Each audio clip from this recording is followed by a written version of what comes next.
panjatkan atas kehadiran Tuhan Yang Maha Esa, atas berkat dan rahmat-Nya kita masih dapat berkumpul di ruangan kantor SMP Negeri 7 Kandis ini dalam rangka pengimbasan materi disiplin positif yang akan disampaikan oleh Ibu Besta Frisdew. Kepada Ibu Besta kami persilahkan.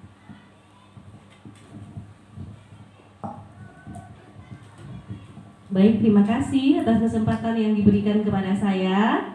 Oke, teman-teman, rekan-rekan guru hebat yang ada di SMP Negeri 7 Kandis, sebelumnya saya mengucapkan terima kasih atas kesempatan dan waktunya yang telah bersedia hadir di kesempatan kali ini dalam rangka pengimbasan materi disiplin positif modul 21, di mana tugas ini adalah langsung dari Kementerian Pendidikan, Kebudayaan, Riset dan Teknologi. Artinya apa yang akan saya sampaikan semuanya sudah berdasarkan yang sudah diterapkan dalam PPT yang dikeluarkan oleh Kementerian Pendidikan, Kebudayaan, Riset dan Teknologi. Baik Bapak Ibu sekalian, sebelumnya saya minta untuk lebih kita bersemangat untuk mengikuti kegiatan ini. Saya minta kita seluruhnya untuk melaksanakan ice breaking. Tepuk semangat.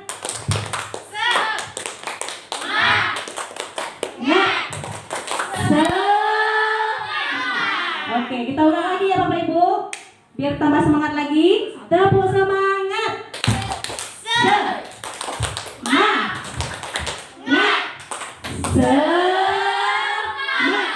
Oke, terima kasih.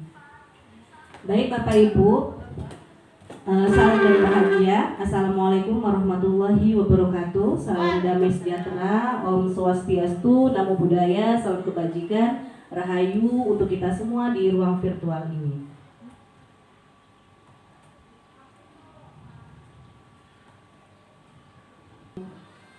Buat ya Bapak Ibu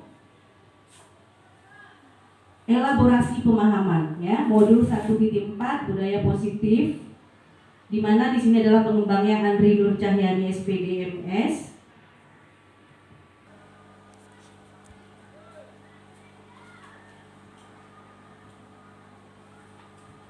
Oke, nah ini kesepakatan kita melaksanakan kegiatan ini ya.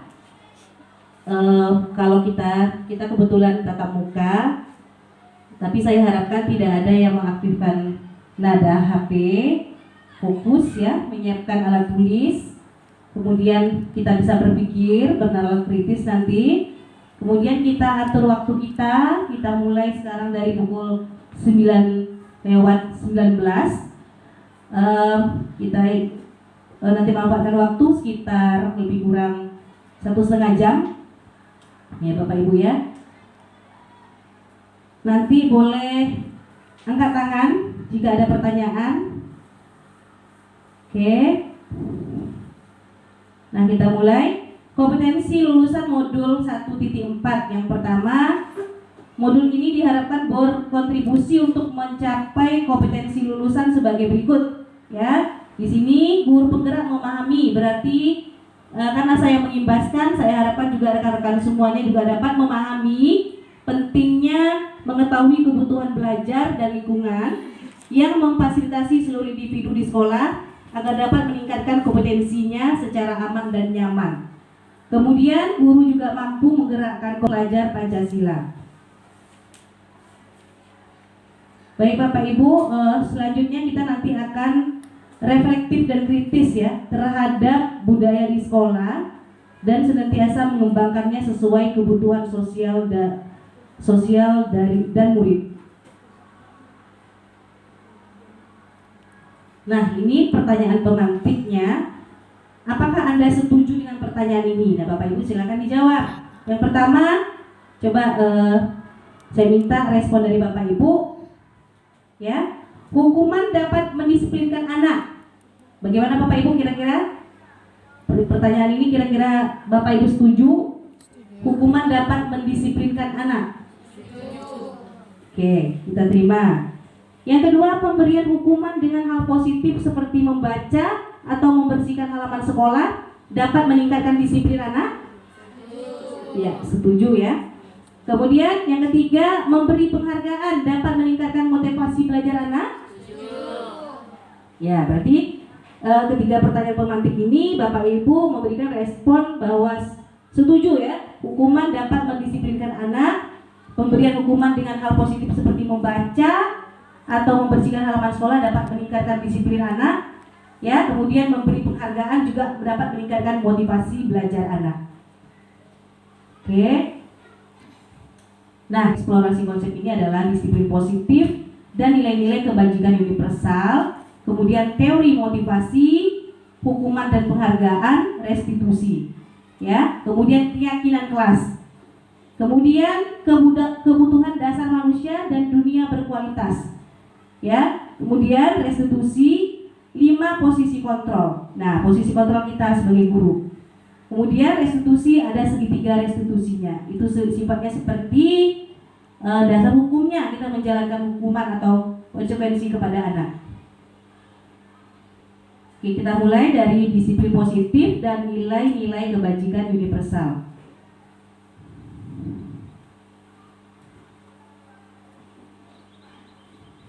Oke, perubahan paradigma saya minta kepada Bapak Ibu. Ini kan ada kegiatannya nih, ya. Silakan Bapak Ibu, ada A dan B. Berarti Bapak dengan Ibu di sebelah. Ada A dan B pasangan, cari pasangan.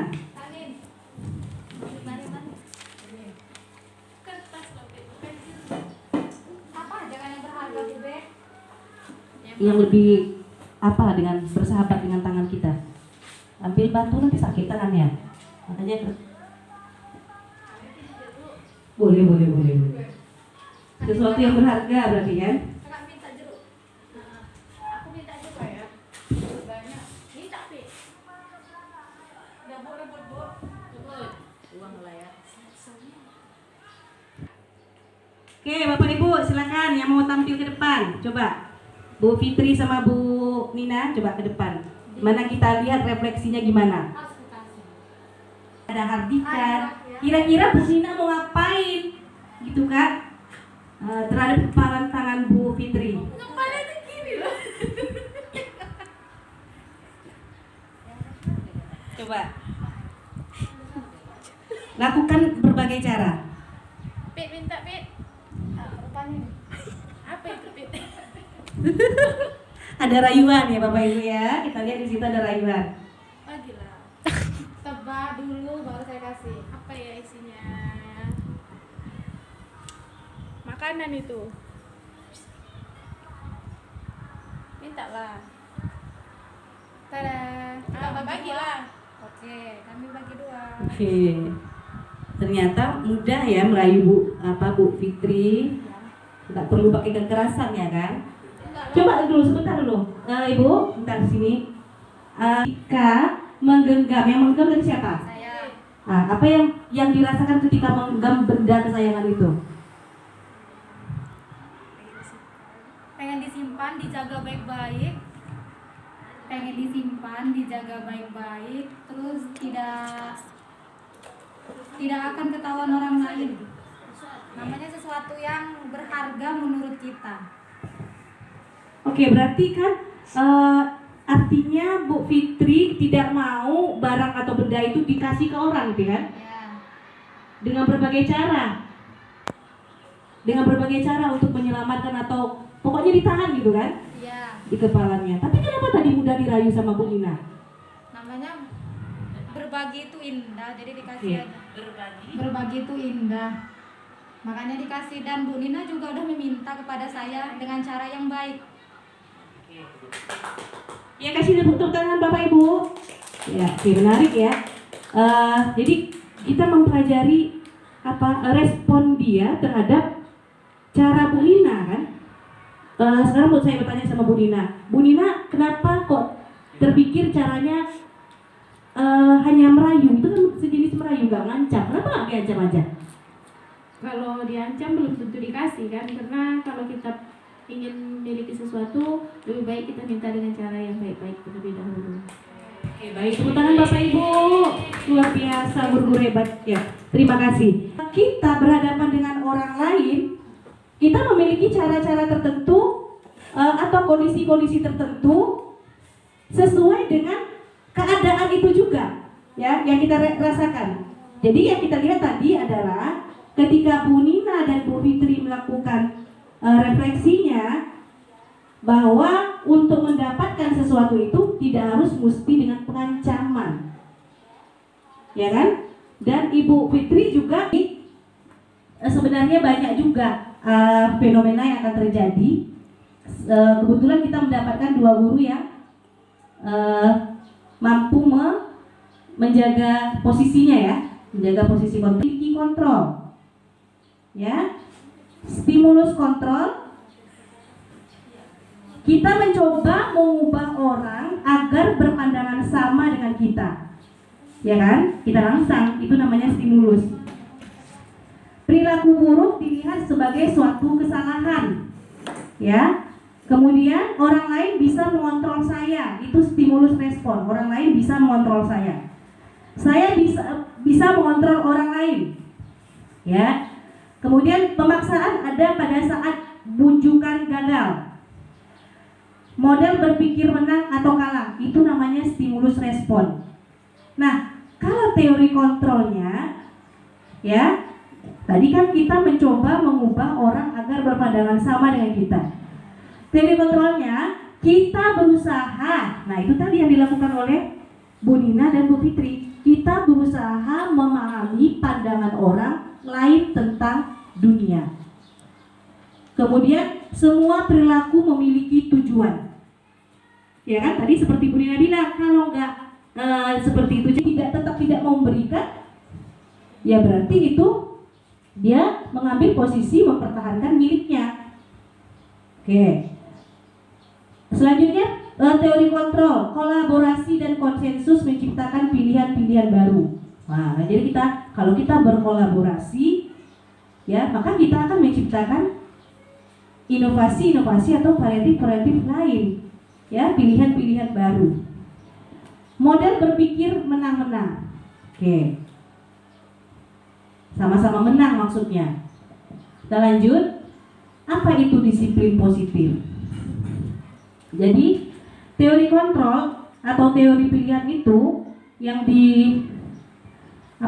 dicetuskan oleh Dr. William Glaser, ya. Di sini disebutkan bahwa Anda tidak bisa mengontrol orang lain, hanya Anda yang bisa mengontrol diri Anda. Ya, di situ yang perlu kita tekankan dipahamkan bahwa tidak bisa mengontrol orang lain, hanya Anda yang bisa mengontrol diri Anda. Jadi, misalnya kita berperilaku apa terhadap orang lain, itu disesuaikan dengan posisi kita sebenarnya. Posisi kita mengontrol diri kita, ya. Nah, begitu juga akhirnya refleksi dari rekan kita. Oke, semua perilaku makna disiplin ini. Saya minta apa kira-kira? Kan kita udah tahu ini, belajar kontrol diri dengan menggali potensi kita agar tercapai tujuan mulia, ya, yaitu sesuatu menjadi seseorang yang kita inginkan berdasarkan nilai-nilai yang kita hargai. Coba Bapak Ibu respon dari kata-kata ini, makna disiplin. Mana tahu ada pengalaman Bapak Ibu, ya, untuk mendisiplinkan anak, ya, dari makna disiplin ini. Saya minta responnya, coba. Ada dari Bapak Ibu?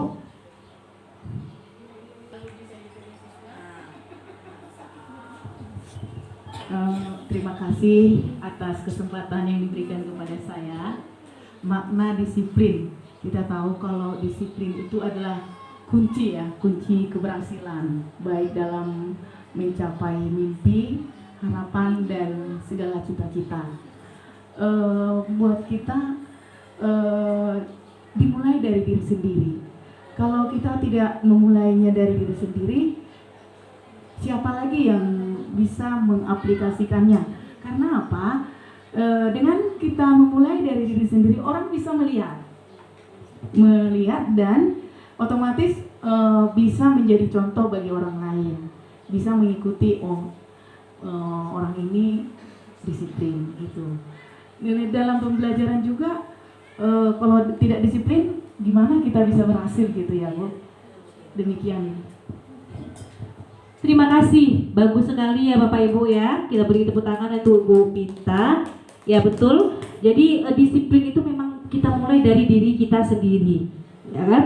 Kalau bukan kita yang memulai, namanya tubuh kita sendiri. Kalau bukan kita ya nggak mungkin orang lain yang menggerakkan kita.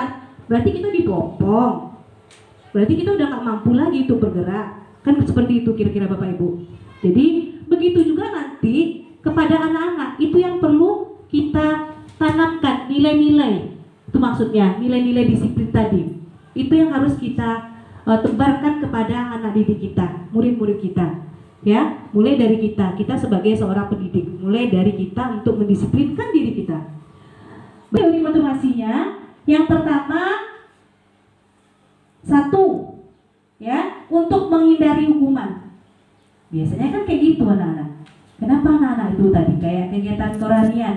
Mereka masuk ke lapangan, ada yang karena memang kedisiplinannya, ada yang karena takut nanti diproses oleh wali kelas, tidak menjalankan kegiatan Koranian.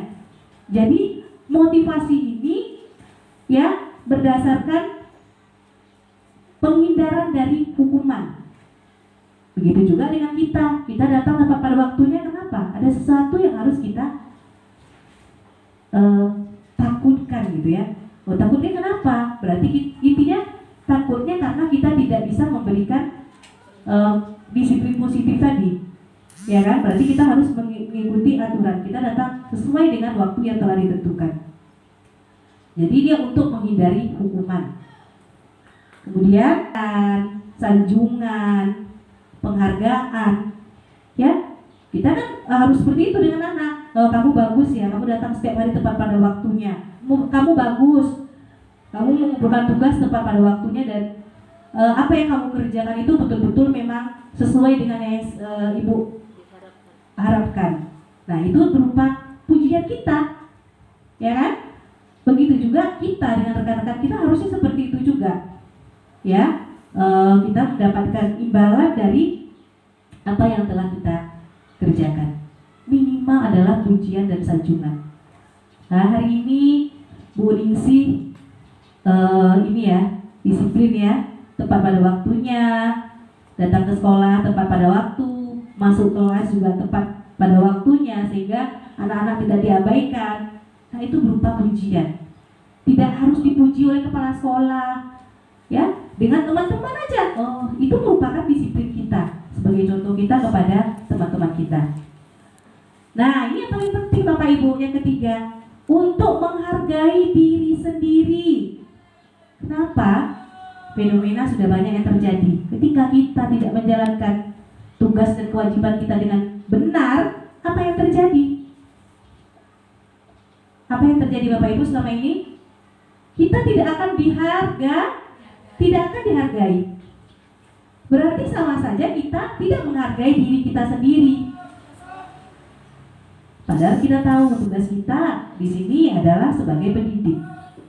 Ya, artinya apa? Kita tidak memiliki motivasi terhadap diri kita karena kita sendiri tidak menghargai diri kita sendiri. Tugas kita tidak kita jalankan, anak kita abaikan, ya. Bahkan ada jam atau jam mengajar, ya kadang-kadang kita banyak alasan. Itu tidak bisa kita pungkiri, ya. Jadi Bapak Ibu, itu motivasinya, menghargai diri kita sendiri. Nah, itu dari intrinsik. Jadi, kalau kita tidak menghargai diri kita sendiri, ya seperti itu. Bahkan orang lain mungkin bisa saja lebih daripada diri kita sendiri, kan? Benar Bapak Ibu? Nah, benar ya? Nah, selanjutnya, nilai-nilai kebajikan. Nah, jadi kita perlu menanamkan nilai-nilai kebajikan universal itu apa? Kalau di kelas dengan anak-anak, kita buat keyakinan kelas, ya, kesepakatan kelas. Nah, kalau di sekolah berarti keyakinan sekolah. Apa keyakinan kelas yang mau kita buat kepada anak-anak? Ya disiplin, waktu. Kita sepakati sama anak-anak. Nah, ya, kemarin saya di 9D udah saya usahakan. Jadi makanya saya yang panjang di depan itu adalah kesepakatan kelas.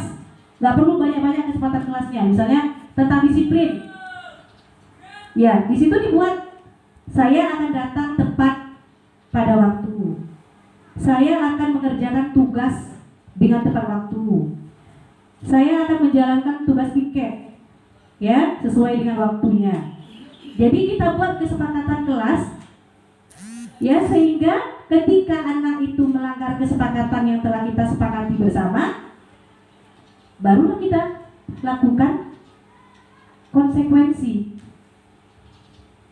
Ya, apa nanti perbedaan? Kita akan temukan apa perbedaan konsekuensi dengan hukuman. Ya, Bapak Ibu.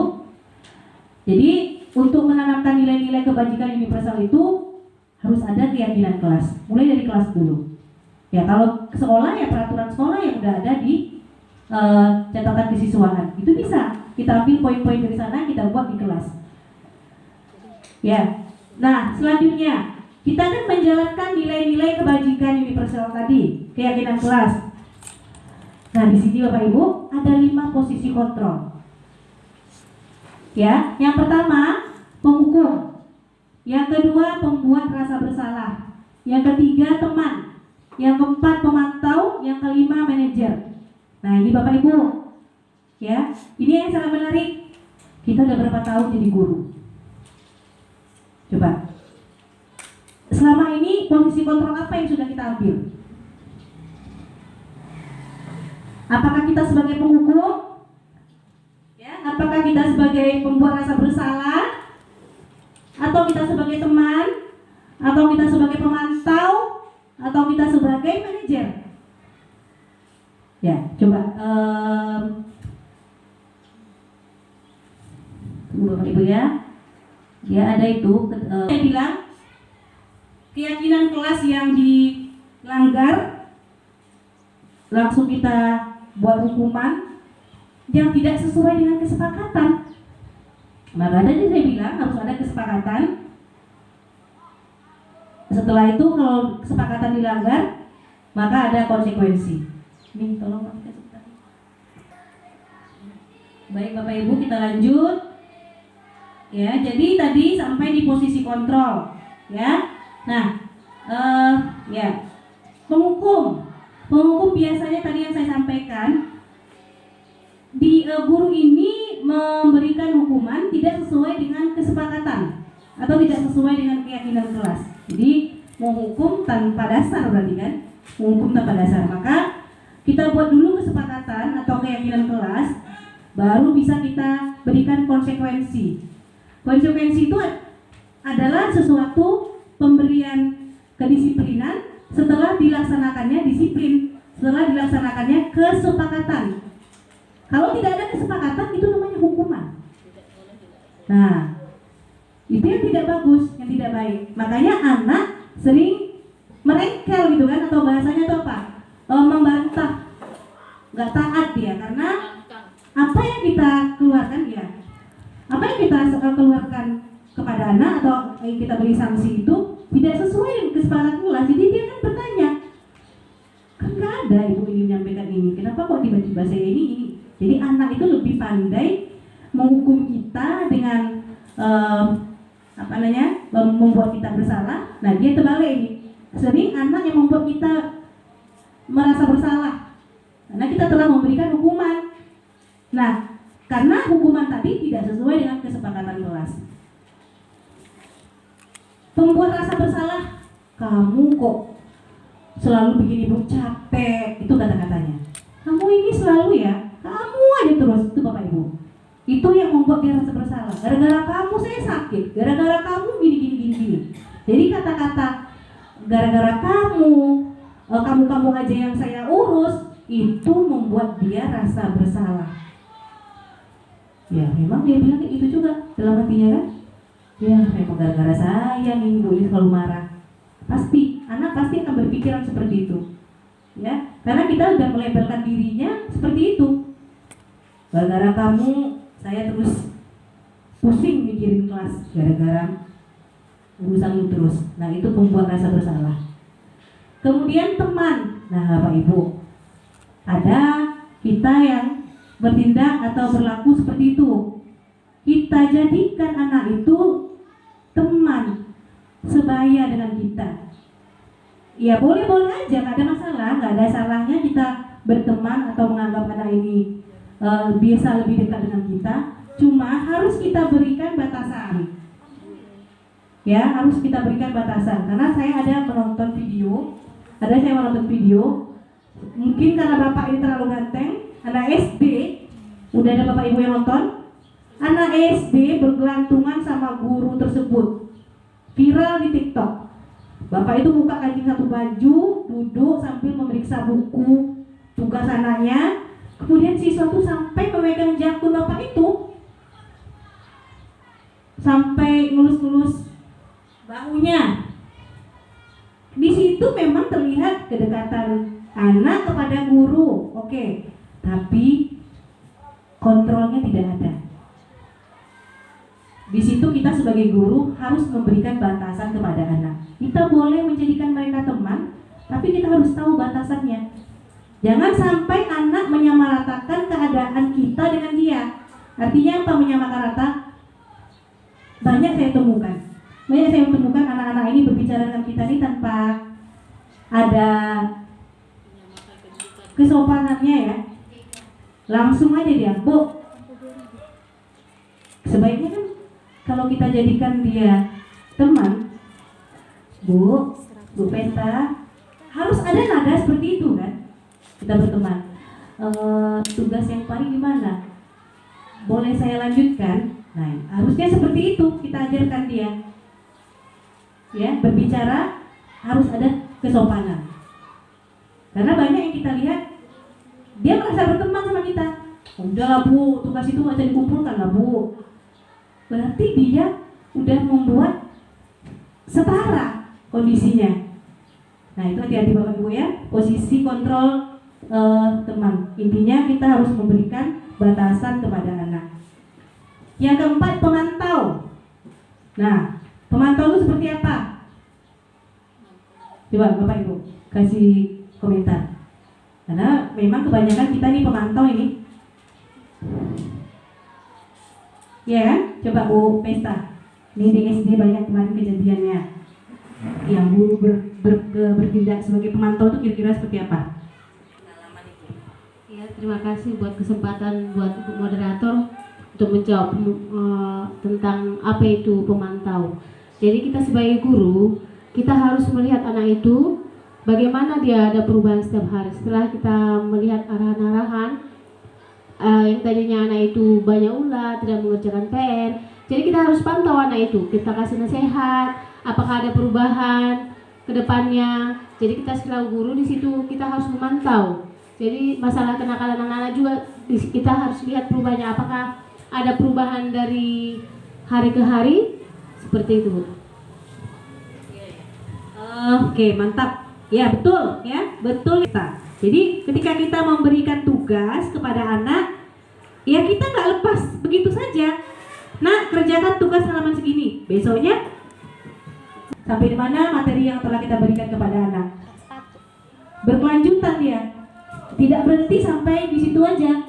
Kita pantau sampai mana perkembangannya.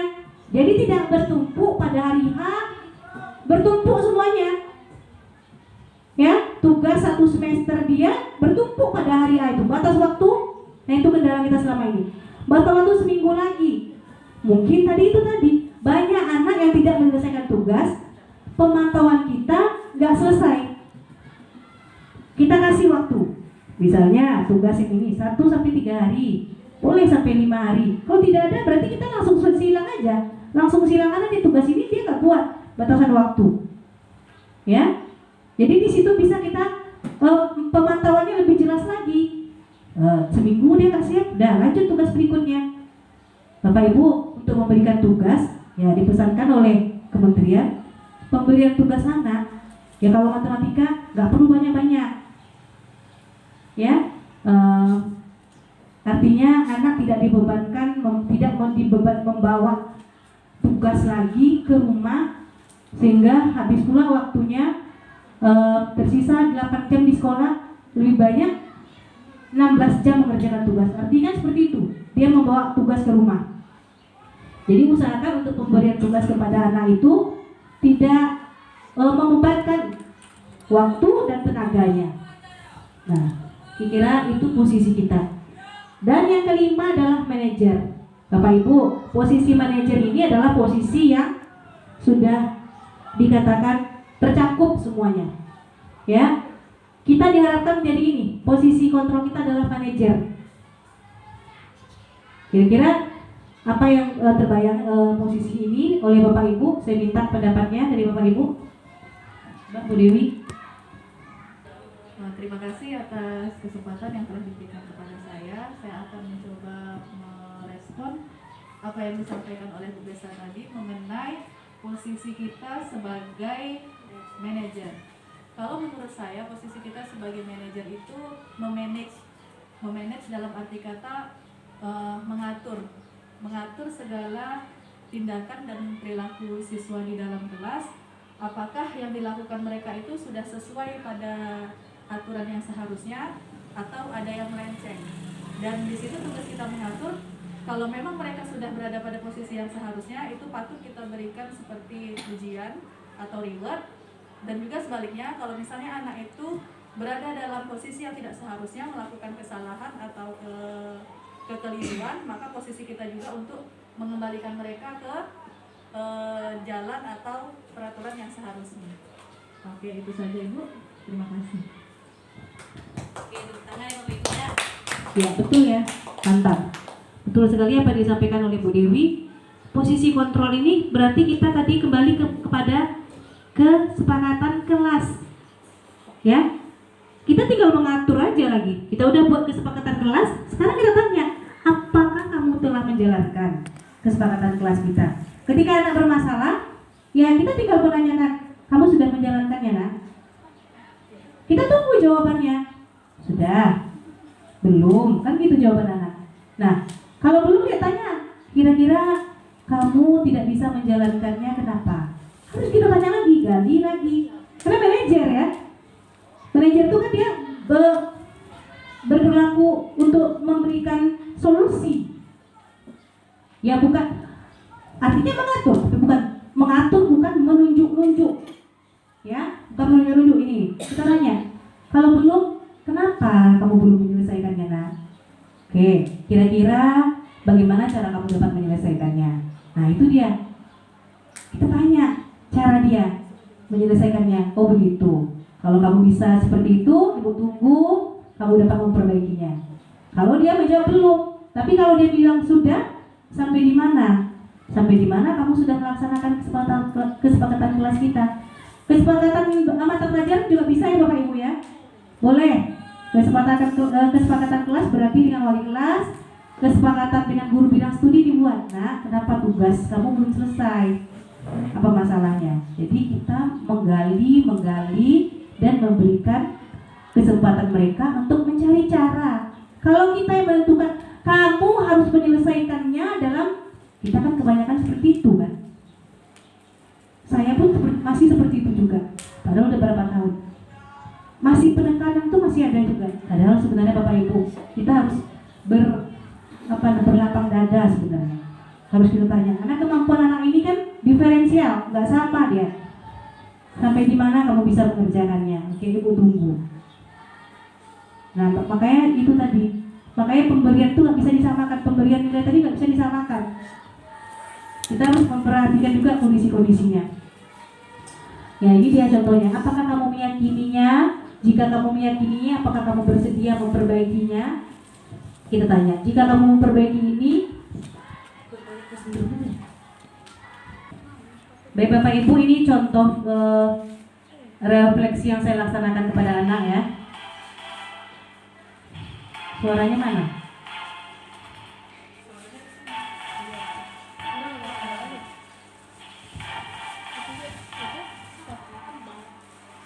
Punya siapa? Gimana cara nyolokannya ke situ kan? Punya dia dua-dua. Tapi nggak salah mana? Rambutnya apa? Di situ kan. Udah dijahit. Dia butuh ke sini. Udah dijahit. Ayo Desmita, kamu ikut Oh, suaranya di sini nah.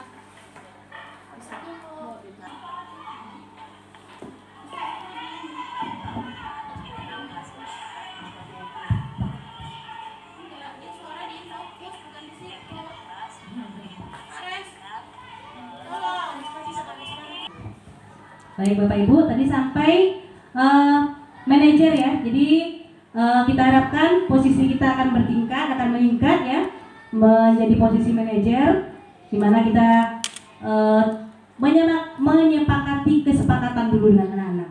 Ya, tadi saya sudah mau memperhatikan videonya, tapi nggak apa-apa. Di situ di video itu kasus yang pertama adalah ketika siswa membawa HP ke kelas, apa yang kita lakukan?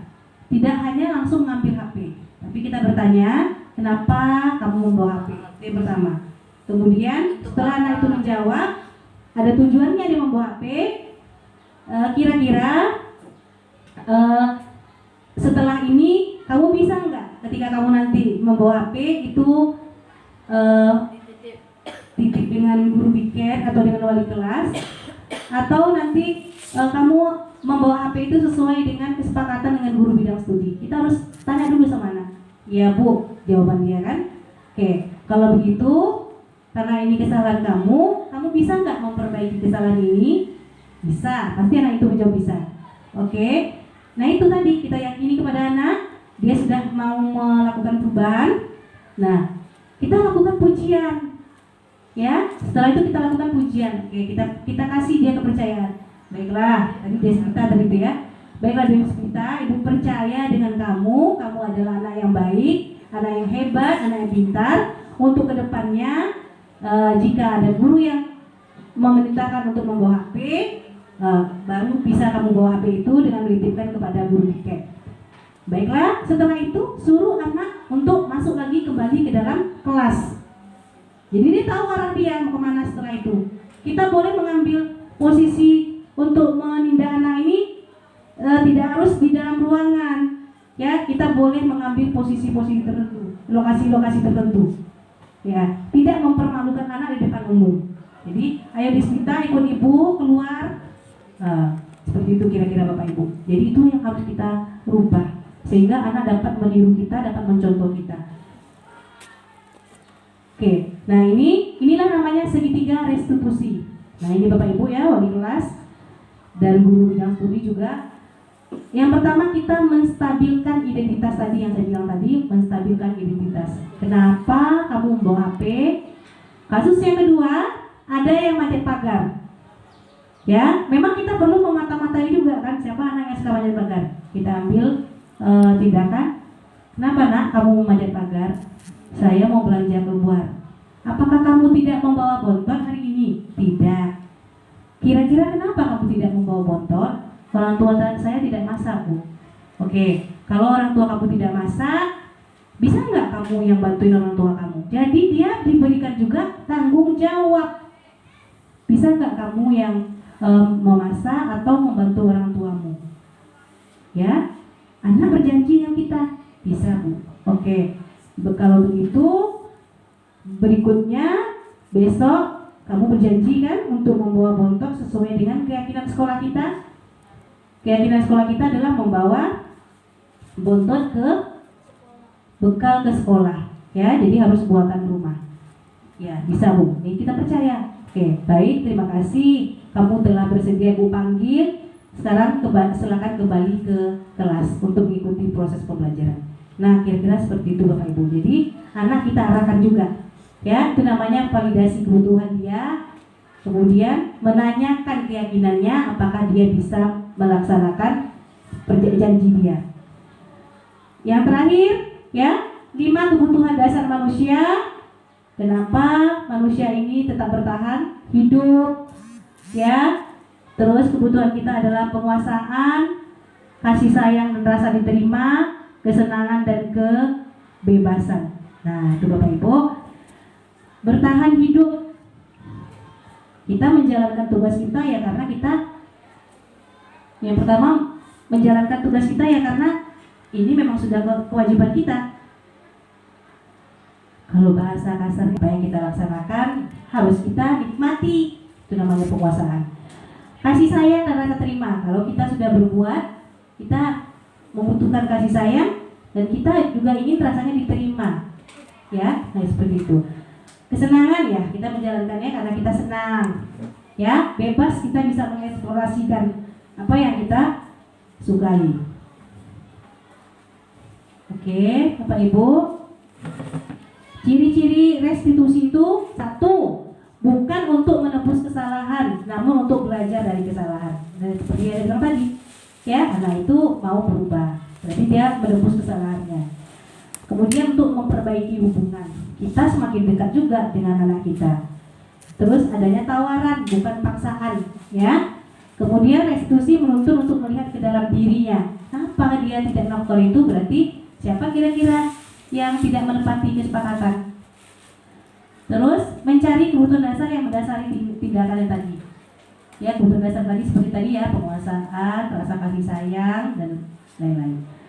Kemudian restitusi adalah cara yang paling baik, ya, ikuti ya segitiga restitusi. Bapak Ibu mohon itu diikuti. Nanti saya juga minta Bapak Ibu buat satu tindakan tadi, masing-masing kan ada tugas wali kelas itu bisa selain kita mencatat-catat poin-poin tadi, apa tindakan kita telah melaksanakan segitiga restitusi. Bisa Bapak tuangkan ke dalam, Bapak Ibu tuangkan ke dalam video. Bisa juga nanti dituangkan ya sebaiknya memang video ya, autentiknya di situ buktinya. Ya, silakan nanti di itu tugas Bapak Ibu nanti membuat videonya restitusi yang bisa kita kumpulkan sebagai laporan kita nanti bahwa kita sudah melaksanakan segitiga restitusi itu. Ya, kemudian restitusi itu fokus pada karakter ya, bukan tindakan. Ya, fokus pada solusi ya. Solusi, kita berikan solusinya kepada anak, mengajak dia mencari solusi juga, bukan kita aja yang menentukan solusinya gitu ya. Kemudian mengembalikan murid yang berbuat salah pada kelompoknya. Itu yang saya bilang tadi, setelah kita memproses anak, kita arahkan dia kemana? Tadi kita jemput dia di mana? Kita pulangkan lagi dia di situ.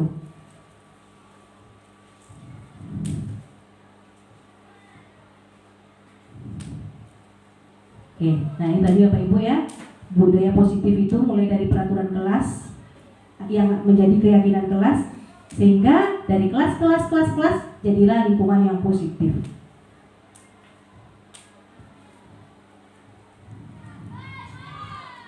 Nah ini contohnya ya, kesepakatan kelas. Datang tepat waktu, mengucapkan salam, menjaga kebersihan sekolah, berdoa sebelum dan sesudah kegiatan, aktif dalam pembelajaran, kemudian tertib.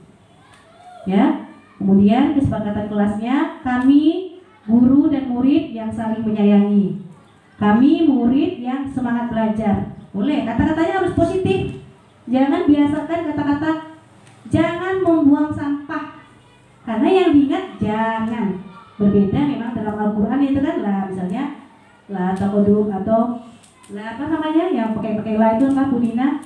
Kan kalau dalam Al-Quran dan janganlah kamu, ada kata-kata depannya. Tapi kalau kita untuk apa Bu? Ya, la taqrabu zina misalnya kan, janganlah kamu mendekati zina. Jadi dan janganlah pakai dan juga. Tapi kalau kesepakatan nggak apa-apa. Kalau kata-kata yang berbahasa untuk motivasi nggak apa-apa. Jangan dipakai jangannya. Itu. Jangan membuang sampah. Ya, anak pasti membuang sampah. Hilang jangannya. Ya, itu sudah ada ilmu psikologisnya ya Bapak Ibu, jadi diganti kata-katanya. Menjaga kebersihan sekolah, to the point langsung ya. Berdoa sebelum dan sesudah kegiatan, aktif dalam pembelajaran, tertib. Kami guru dan murid yang saling menyayangi, kami murid yang semangat belajar, kami murid yang peduli dengan teman-teman. Langsung seperti itu. Oke Bapak Ibu, ini yang boleh kita lewatkan.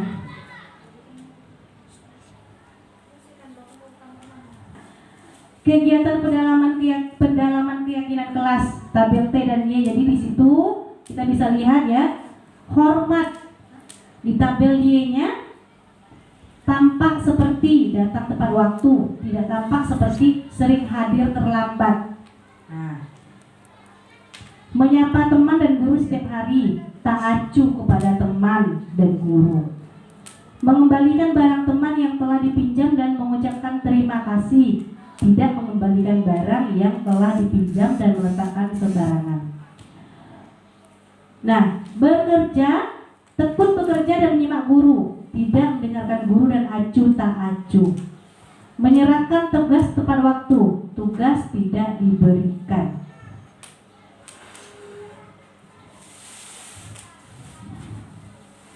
Oke, ini silakan diperhatikan. Ini tadi peraturan, ada keyakinan kelasnya. Berarti apa? Kalau dia peraturannya selalu kembalikan buku ke tempatnya, keyakinan kelasnya adalah tanggung jawab. Dilarang mengganggu orang lain, berarti dia menghormati orang lain. Hadir di sekolah 15 menit sebelum pembelajaran dimulai, berarti dia menghormati orang lain dan berkomitmen. Ya, dilarang melakukan kekerasan, berarti dia keyakinan kelasnya mengikuti keselamatan, menghormati orang lain, dan seterusnya ya Bapak Ibu ya. Oke, kita next. Nah, ini tadi yang pertanyaan pematik pertama tadi kan? Apa tadi? Bahwa apa tadi? Hukuman Mendisiplinkan anak. mendisiplinkan anak, ya kan? Nah, dihukum oleh penghargaan. Ternyata kita itu kalau diberi penghargaan, pujian, apakah kita tambah meningkat nggak kira-kira motivasi kita? Ada yang relatif, ini semangat apa? Perlu saya tanya dengan Pak Respa. Coba silakan Pak Respa. Ya, relatifnya seperti apa kira-kira? Bapak bilang tadi relatif. Nah, kira-kira seperti apa relatif?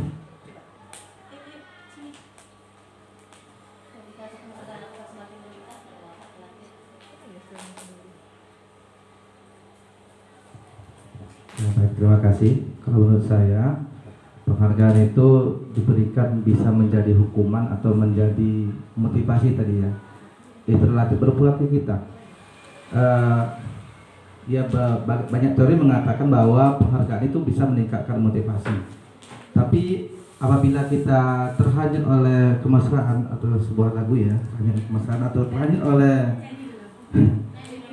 pujian-pujian atau penghargaan yang diberikan tadi, kita lupa dengan bagaimana kita seharusnya, otomatis penghargaan yang diberikan tadi akan membawa kita kepada ketidakdisiplinan seperti itu. Betul ya, betul sekali. Terima kasih Pak Respa. Tepuk tangan Bapak Ibu. Ya, jadi kadang-kadang penghargaan itu bisa meningkatkan motivasi kita, inovasi kita. Tetapi ternyata penghargaan ini ya menurunkan kualitas kita. Kenapa? Kenapa seperti itu? Sadar nggak Bapak Ibu? Siapa guru yang misalnya siapa guru yang buat RPP paling bagus? Ada nggak pujian? Kita kan udah ini nih, udah melaksanakan kualitas kita nih. Rasanya kita udah meningkatkan kualitas kita nih, ya kan? RP sanjungan tadi atau berupa penghargaan. Jadinya apa? Yang kita anggap penghargaan itu menurunkan kualitas. Pada akhirnya menurun kualitas kita, nggak ada apa-apa, nggak ada intinya, feedbacknya nggak ada sama kita. Terasa nggak sama itu, Bapak Ibu? Kira-kira? Ya, seperti yang Pak Respa bilang tadi kan relatif kan? Relatif, nah itu dia maksudnya. Ya, penghargaan menurunkan kualitas. Jadi artinya kita nggak usah terlalu berharap. Kita melaksanakan RPP bukan berharap sebuah pujian, itu intinya. Tidak perlu pujian. Jadi kita menurunkan kualitas kita jadinya. Ketika kita sudah melaksanakan yang terbaik, tidak ada persanjungan, lemas kita kan? Karena yang kita harapkan pujian. Nah itu dia Bapak Ibu. Ya, penghargaan menurunkan kualitas. Karena apa namanya ini? Manusia ini kan memang ingin disayang kan, ingin dipuji, ingin merasa diterima. Tapi itu tadi, kalau kita berharap pujian atau sanjungan ya akan menurunkan kualitas kita. Kita ingin jadi orang nomor satunya nggak bisa. Orang hebatnya paling hebat masih ada yang lebih hebat lagi. Penghargaan mematikan kreativitas. Ya, itu yang pada kenyataannya seperti itu. Penghargaan mengurangi motivasi intrinsik. Artinya kesimpulannya apa yang kita laksanakan bukan berharap penghargaan atau pujian ya. Ya Bapak Ibu ya. Oke? Oke. Nah, sekarang kita perhatikan. Ini sebenarnya dikosongkan ini. Ini langsung ada isinya. Saya mau nanya. Mencatat 100 kali di dalam buku kalimat. Dulu kita sering ini. Saya tidak akan terlambat lagi karena terlambat ke sekolah. Itu adalah hukuman. Ya, lari mengelilingi lapangan basket 2 kali karena terlambat hadir di sekolah, hukuman. Nah, itu perbedaannya. Murid diminta untuk push up 15 kali karena tidak menggunakan masker ke sekolah, itu hukuman. Ya, mengganti kertas tugas teman yang telah dicoret-coret, konsekuensi. Nah, itu dia. Ya, silakan diperhatikan ya Bapak Ibu ya. Jadi hukuman berbeda dia dengan konsekuensi. Oke.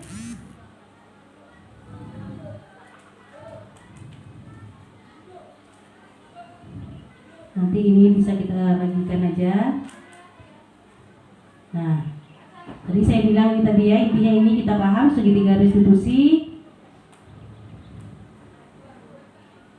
Nah, ini contoh-contohnya ada ya. Guru berkata, apa nilai yang kita percaya di kelas? Kita ingatkan keyakinan kelas anak, baru bisa kita intervensi dia. Oke, refleksi. Tadi sudah saya jabarkan. Oke Bapak Ibu, saya minta salah satu dari Bapak Ibu dapat merefleksikan kegiatan kita pada pagi hari ini. Coba, siapa tadi yang belum? Coba Bapak Ibu, siapa yang bisa merefleksikan?